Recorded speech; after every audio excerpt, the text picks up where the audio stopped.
नमस्कार, मैं जितेंद्र और अभी इस समय मैं हूँ महाकुंभ प्रयागराज में।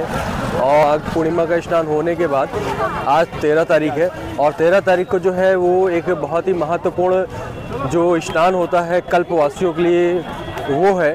और त्रिजटा का स्नान वो महत्वपूर्ण क्यों होता है? माता जी से अभी मेरी बात हुई, जो लगातार जो है वो कई सालों से जो है वो गंगा का स्नान करती आ रही हैं। अच्छा, जो आप बता रही थी, हाँ। जो त्रिजटा का स्नान वो बहुत ही जरूरी और महत्वपूर्ण क्यों होता है? महत्वपूर्ण ये होता है कि जब सीता जी पंचभूमा रही यहाँ लंका में, हाँ। अशोक के पेड़ के नीचे, तो त्रिजटा बोली कि हमको क्या मिलेगा? तो बोले कि जब अगर माघ में जो गंगा नहा के त्रिजटा नहीं नहाएगा उसका फल तुमको मिलेगा।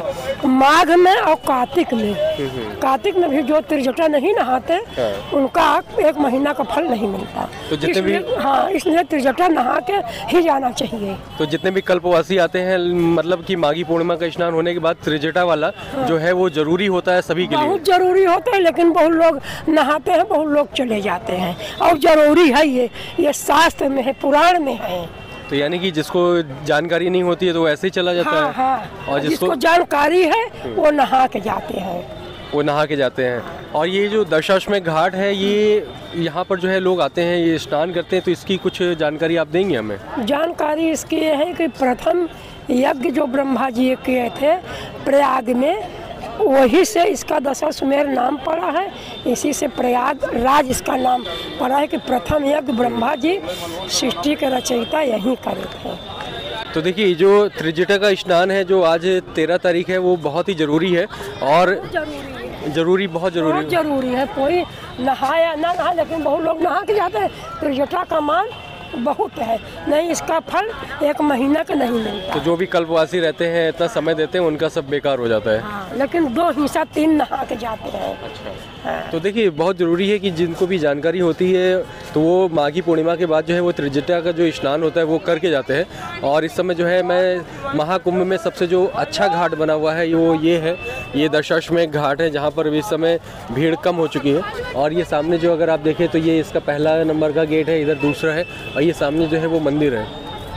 यहाँ पर आप जो है सारे कार्य जो है वो संपन्न करा सकते हैं। वो श्राद्ध से संबंधित हो, पिंडदान से हो, आरती से संबंधित हो, स्नान करना चाहते हैं, वो सारे जो है आप लोगों के स्नान जो है यहाँ पर संपन्न हो जाते हैं।